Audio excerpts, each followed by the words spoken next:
Good morning, Mestre Primo. Welcome to the Life Capoeira. Just a chance to sit and chat about your life in Capoeira. So tell me about how you got started with Capoeira. Good morning. Thank you for the invitation. It's a pleasure and an honor to be able to talk to you and to spread the word about how I started and I'll be all my life in Capoeira. I started in 1989, 87, 89, and just around my neighborhood. There was a project called Children of Dandara. Dandara was Zumbi's wife.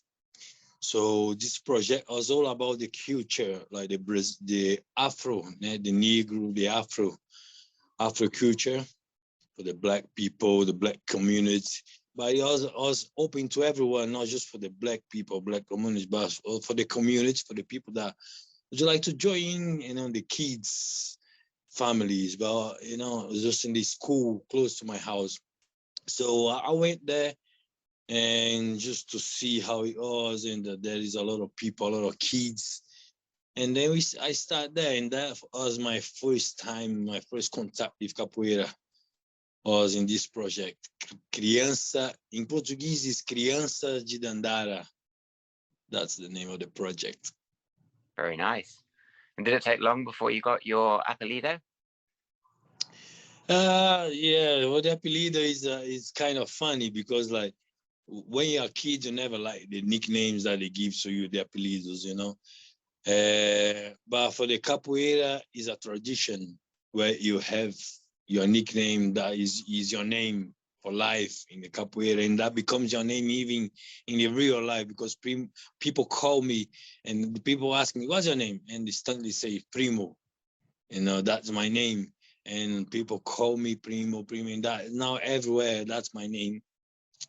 And when I got my nickname was when I got my belt in the time that was called Cordel.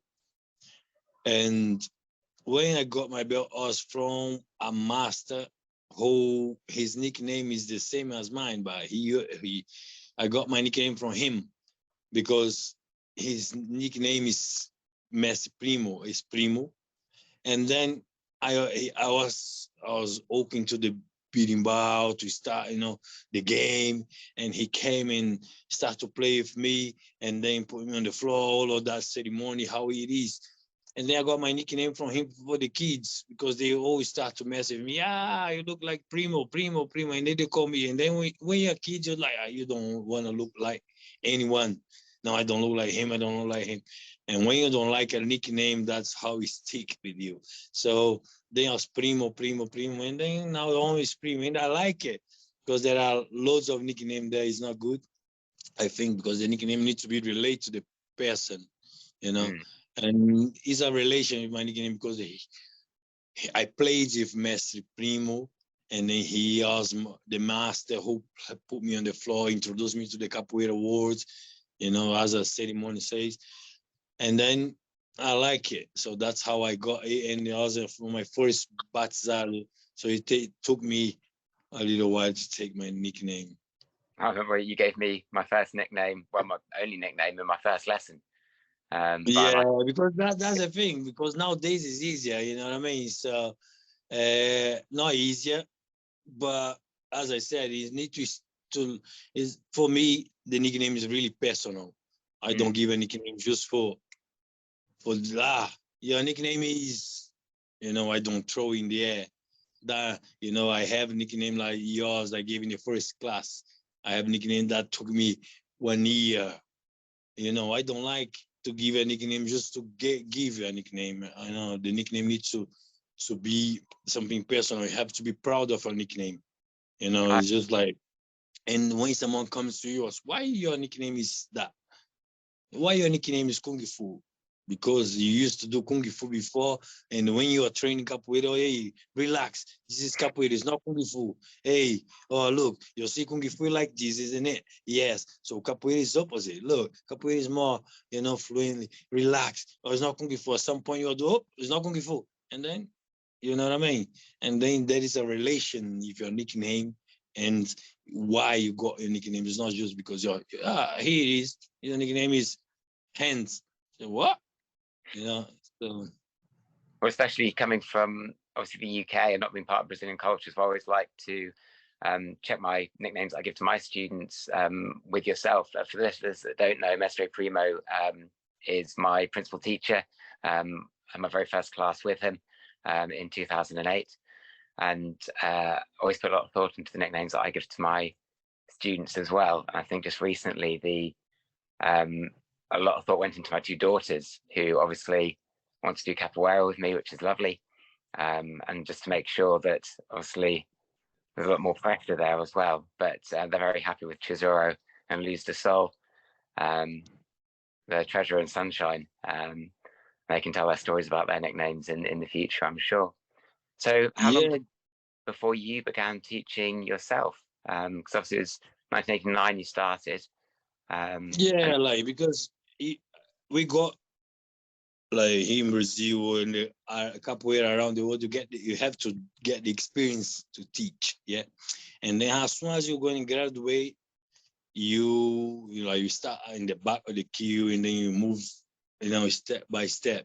So by the time you're there, but you're watching, you see what's going on, you're learning things to graduate. That's how it is in life. If you get a job, you have to learn things to be able to do it. You know what I mean?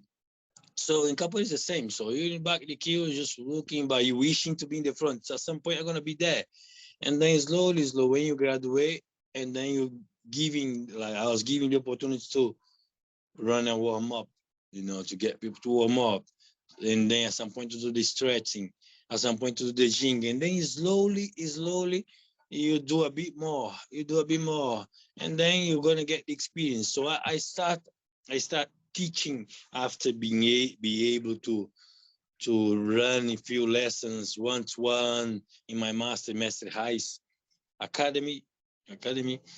When I was a monitor, orange and half blue in our school is like this. So half orange, half blue. I was able to teach on my own a little bit before. Like orange, I was able to kind of be teaching. My master was watching me. But when I got half orange, half blue, I was able to teach on my own, get a place where I start to teach.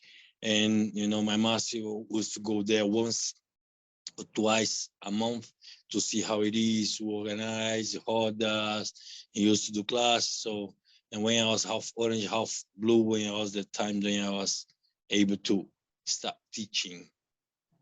What has teaching taught you? I know that as a teacher, both my day job as a science teacher and also as a capoeira teacher, I sometimes feel that I learn as much as the students do. What sort of lessons have you learned from your teaching of capoeira? I learned that we always need to learn something. You know what I mean? It's not just about capoeira, because you learn how to teach someone how to move the leg, move the arm. You learn how to understand the difficulty of the other person or that person you're teaching. You learn how to teach. You educate yourself. So I learned to teach, and I learned that I can learn even from the students, like teaching them, and I learned, you know what I mean? So that's it. That gave me the experience to be able to accept that I can learn from everyone at any moment. You know what I mean? It's in a class, let's go do this, or playing in a percussion class. So teaching gave me, like I used to see like this, and gave me an open view, in an open mind.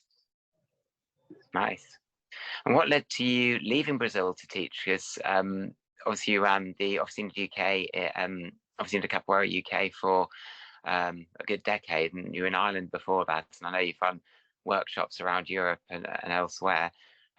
What made you decide to start teaching abroad? Like tell the truth is, it's always because someone else been there. You know, you in Brazil and you have a friends, a couple of these friends who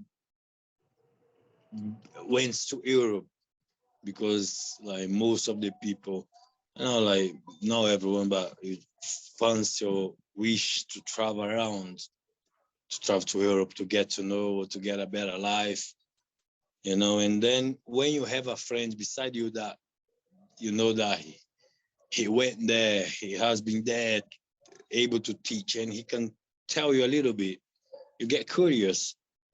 And then, but back in the day when I went, it was a bit more difficult than it is today. Today is easier. Not saying it is easier than it used to be. I mean, oh yeah, like you can cross a lot of Brazilians, you can come across a lot of Brazilian foods. You can find loads of things that even in Brazil that sometimes you can find there. Like guarana, fish drinks. You can find sweets. You can find like vegetables. You can find it like vegetables is easier, but most of the things that you used to to be difficult to find outside Brazil is easier now. So when I decided to go, it wasn't easier for me because I was in 2002. But I had a friend of mine who he had been once for 6 months in Belgium, I think Germany, that area there. And then he came back and said, I'm going. Then he went to Ireland, Dublin. And if I can remember, that was in February 11th. February 11th. And then he went. And after a year, he organized, and then I went. I flew on the 22nd of February. I flew to Dublin, and then I stayed there for three years, 2002, 2005. Then I went back to Brazil. But that that idea behind my head, like in my mind, said, why not travel to Europe? I didn't have that, but I came because I had a friend who I'm going. Then say, oh, okay, maybe I can go as well. So that's how it happened to me. I'm very glad that it did, obviously, because I guess it must be close to 15 years now since I started in Cheltenham with you. And in that 15 years, I've seen you gone from Professor to Mastrando to Mestre in 2019. How have things changed since you got your Mestre Corda? It's a different path. It's a different path. It's hard to be a master, but it's not. It's hard. It's hard because you cannot make mistakes. You are watched all the time. All the time you can find people watching you. See what you're doing, see your class, see nowadays everything is Instagram, see what you're posting, everything. See how you're playing, how you behave in the order. When you lower, like when you come to the rank, let's say like this, when you're in the top, people watch you with a different eye. They see you a different way. They respect you more, but it's not easier. But it's good. Doesn't matter because I like challenge. Yes. I like challenge. I always challenge myself. I always challenge myself. I always been challenging myself for the next thing, next step, next, what I can do next. I've been through loads of difficulties in life as everyone, and I always find a way. Of course, God helps me. God me quite well. And I have friends, few as you can count, everyone that you can call friends. And, as I said, it's a different path. It's not an easy one, but it's not, if you do work hard, do what you have to do, plus a little bit, it is wonderful. It's a magical path, like I'm glad I got to the level where I'm a master now, and I just want to improving, and improving, training as I like to train. Yeah. And as I said, go back there where we spoke and keep learning. You capoeira is learning something new. If you don't learn, if you're not learning something new, you just go back, keep training what you learned yesterday. Train that to aprimorate it, and then afterwards you can learn something new. So what are the current goals that you're working towards? What? Sorry, say again? What are your current goals that you're working towards? My current goal is as I said, I like challenge. I I want to study a bit more the culture, like go backwards, like this delivery, how it all started, how it is nowadays, the percussion. Those are, because I train in the movements anyway, if not every day, almost every day. And then I cannot forget the other thing that is the culture, the history. So that is my goal, to get in more. So we just got by a street vendor there, so we've cut that out in the edit. Mestre Primo was talking about his goals and looking back to the past and incorporating that into his capoeira now.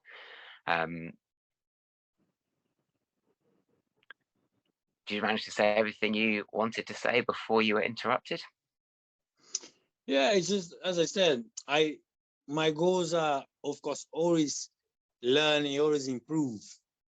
I mean, if I do a kick, I can improve it. If I do a move, I can improve it. You know what I mean? I want to be better and I want to be good at everything that I do. I want to go back and do backflips again. I want to be able to play a berimbau where people look, I'm playing berimbau, people look, wow, who's playing? They feel the energy. I want to explore something that I'm not good at, like history, singing, because as I said, I'm good at what I do. So because I'm determined, I like to learn and I go to learn, I mean? I push myself. So those are the things, the music, the percussion, the history behind it, the history nowadays. Those are the things those are my goals that I have to, and I would like, and I'm going to improve, and I'm going for it. Cool. Our last question for today is one that was, what is capoeira? Mestre Bimba famously said that capoeira is treachery. Mestre Faustina said that capoeira is everything that you eat. Mestre Primo, what is capoeira? It's my life. It's life. Is I sleep thinking capoeira. I watch a movie and I see capoeira. I'm eating and I'm thinking about capoeira or music. If my mama massive, I'm doing capoeira. Come on, boy. It's my life. I can give up a lot of things, but I can't give up capoeira. Capoeira is who I am. I am capoeira. It's my life. Is everything. Is who most of my friends. In my last 20 years outside Brazil, I was dedicated to capoeira. We dedicate a long time to capoeira, as I do and as I did.